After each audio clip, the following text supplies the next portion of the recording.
បាទសួស្តីពុកម៉ែបងប្អូនដែលកំពុងស្វែងរកទិញធុងភ្ញាស់ជាលក្ខណៈគ្រួសារ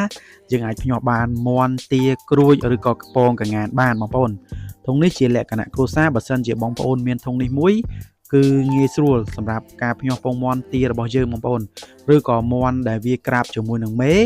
ហើយមេនោះពេលដែលវាញាស់បានមួយពីរហក់ចុះ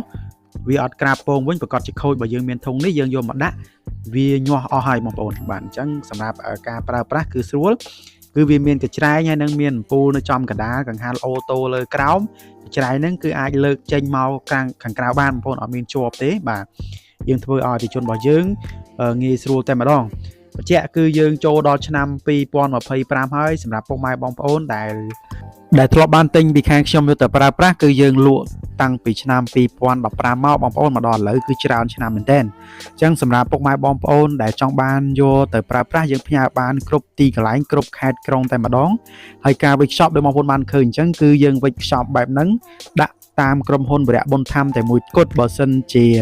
ដឹកជញ្ជូនមានការបែកបាក់យើងធានាជូនសងជូនបងប្អូនណាទាំងចិត្តទាំងឆ្ងាយខ្ញុំគិតថាបងប្អូនឆ្ងាយមិនអាចផ្ញើទៅបានឬក៏ផ្ញើទៅមានការបែកយើងធានាដូរថ្មីមិនអស់លុយបងប្អូនទៀតទេបងប្អូនបាទហើយតម្លៃរបស់វា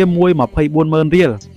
ស្មើនឹង$60 free សេវាដឹកឲ្យទូទាត់ទាំងសេវាដឹកគឺយើងដាក់ឲ្យតែម្ដងបងប្អូនអស់តែប៉ុណ្្នឹងគឺយើងទៅដល់ចាំទៅយករបស់ទេ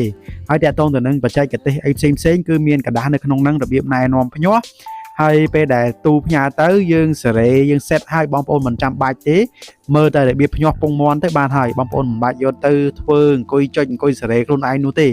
គឺដឹងតែរបៀបភ្ញាស់ពងមាន់ទៅបានហើយបងប្អូនទូគឺវាដោតទៅវាកម្ដៅអូតូខ្លួនវាទៅមកហើយយើងសេតហើយមានន័យថាយើងសេរីម្ដងគឺវាត្រូវរហូតអញ្ចឹងដោយបងប្អូនបានឃើញអញ្ចឹងមានចេញយប់ចេញថ្ងៃចេញកដាយប់ក៏មានដែរបងប្អូនអញ្ចឹងគឺទីតាំងរបស់ខ្ញុំនៅខាងកំពង់ឆ្នាំងបើសិនជាបងប្អូនធ្វើកាត់ទៅដំណើរឆ្លងកាត់តាមផ្លូវជាតិលេខ5បងប្អូនអាចតាក់ទងមកខ្ញុំមកនៅម្ដុំផ្សារព្រៃខ្មែរគឺយើងអាចណាត់យកឲ្យបានតាមផ្លូវបងប្អូនឬក៏បងប្អូននៅខេត្តផ្សេងយើងផ្ញើតាមក្រុមហ៊ុនវរៈបុណ្យធម្មជាមួយក្រុមហ៊ុនដឹកជញ្ជូនបាទអញ្ចឹងសម្រាប់ពុកម៉ែបងប្អូនដែលតម្រូវការភ្ញាស់មាន់ទា10-20 ពងឡើងទៅជាមួយធុងនេះគឺស័ក្តិសមមែនទែនយើងផ្ញើបានគ្រប់កន្លែងដូចទៅបច្ចេកស្ទឹងត្រែងរតនគិរីលយគិរីដែលយើងបានផ្ញើទៅជាខេត្តឆ្ងាយបាទមិនមែនជាបញ្ហាទេបាទអញ្ចឹងសរុបមកវិញសម្រាប់ពុកម៉ែបងប្អូនដែលមានចំណាប់អារម្មណ៍លេខ Telegram ទាំង3លេខនៅលើហ្នឹងគឺលេខខ្ញុំមាន Telegram ទាំង3ខ្សែទាំង3លេខហ្នឹងបងប្អូនតាក់ទងមកក៏បានបងប្អូនចុចចំណងជើង YouTube មានឃើញ link Telegram ឬក៏ link Facebook Page បងប្អូនតាក់ទងមកខ្ញុំភ្លាមក៏បានទេមកក៏បានអរគុណច្រើនបងប្អូនបាទ